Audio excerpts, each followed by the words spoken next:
Shalom, selamat pagi Bapak Ibu serta saudara yang dikasih oleh Tuhan. Kiranya berkat, damai sejahtera dan sukacita dari Tuhan Yesus Kristus senantiasa menyertai kita sekalian. Sebelum kita mendengarkan firman Tuhan dan renungan, marilah kita berdoa.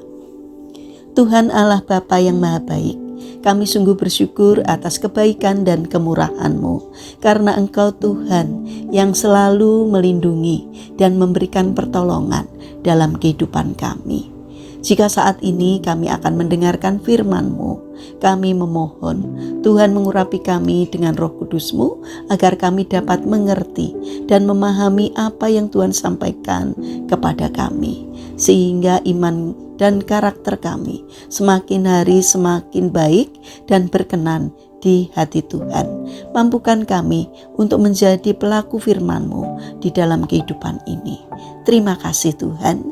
Di dalam nama Tuhan Yesus Kristus kami memohon dan berdoa. Amin. Bapak Ibu serta saudara yang terkasih, bacaan firman Tuhan saat ini diambil dari TB2, Kitab Mazmur pasal 9 ayat kedua. Demikianlah sabda Tuhan. Aku mau bersyukur kepada Tuhan dengan segenap hatiku. Aku mau menceritakan segala perbuatan-Mu yang ajaib. Tema renungan saat ini adalah mengukir iman melalui cerita.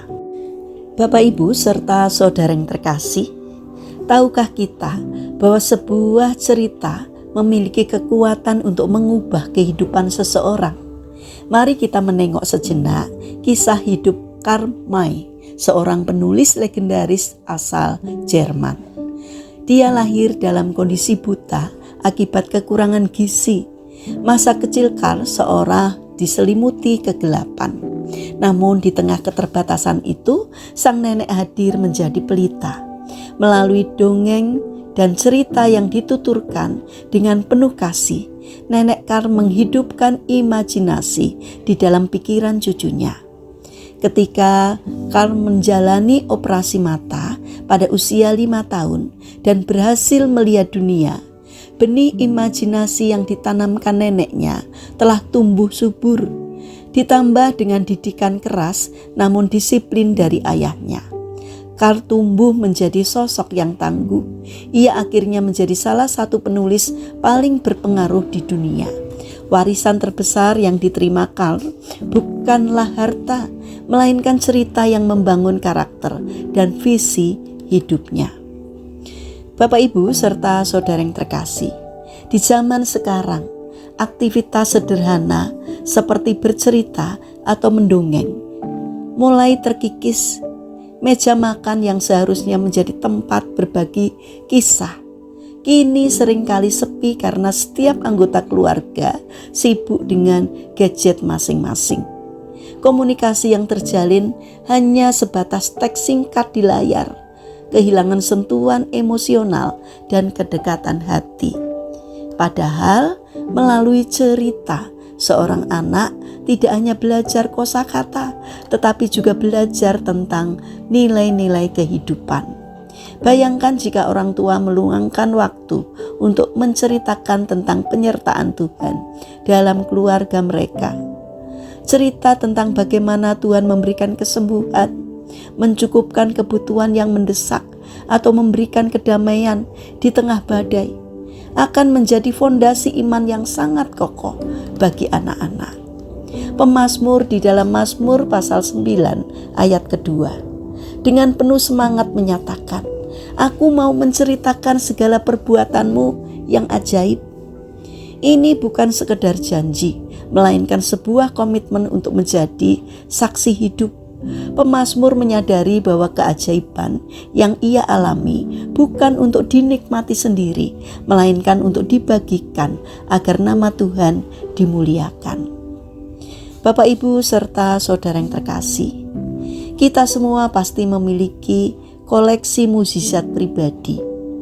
Mungkin itu adalah ketenangan saat menghadapi masalah berat, pintu kesempatan yang terbuka secara tak terduga, atau pemulihan hubungan yang retak. Hal-hal inilah yang patut kita teruskan kepada orang-orang di sekitar kita, khususnya anak cucu kita.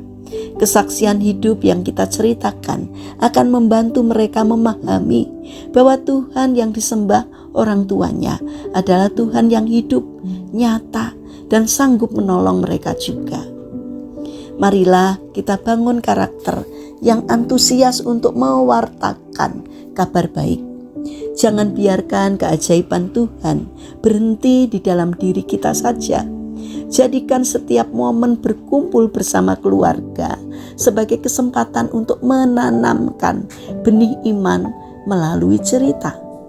Ketika kita menceritakan kebaikan Tuhan, kita sebenarnya sedang menguatkan iman sesama dan membantu mereka tetap setia meskipun tantangan terus menggoda.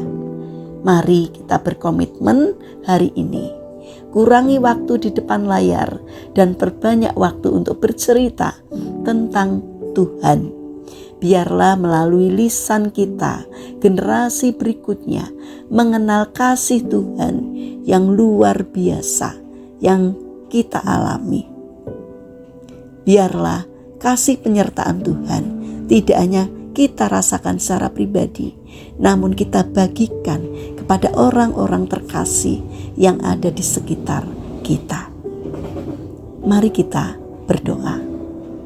Tuhan Yesus yang Maha Baik, terima kasih atas segala perbuatan-Mu yang ajaib dalam hidup kami.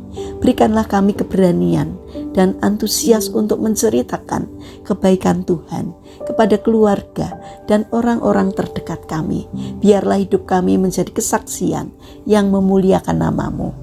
Bapa yang Maha Baik, kami berdoa untuk bangsa dan pemerintahan kami. Berikanlah hikmat-Mu pada para pemimpin bangsa kami, agar di dalam menjalankan tugasnya takut akan Engkau. Saat ini kami berdoa bagi mereka yang mengalami permasalahan dan kesulitan hidup. Kiranya mereka tidak menyerah dalam menghadapi kesulitan, melainkan bangkit berjuang.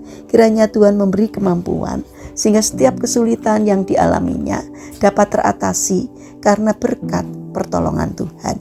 Bagi mereka yang terbaring sakit, kiranya Tuhan memberkati setiap upaya yang mereka lakukan. Kiranya Tuhan berkenan hadir untuk menjamah dan menyembuhkannya.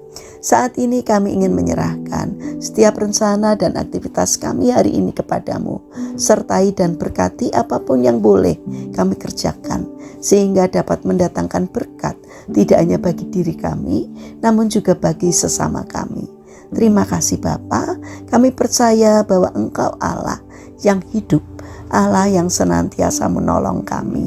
Kami serahkan doa sembahyang kami kepada Allah yang hidup, yang kami kenal di dalam nama Tuhan Yesus Kristus.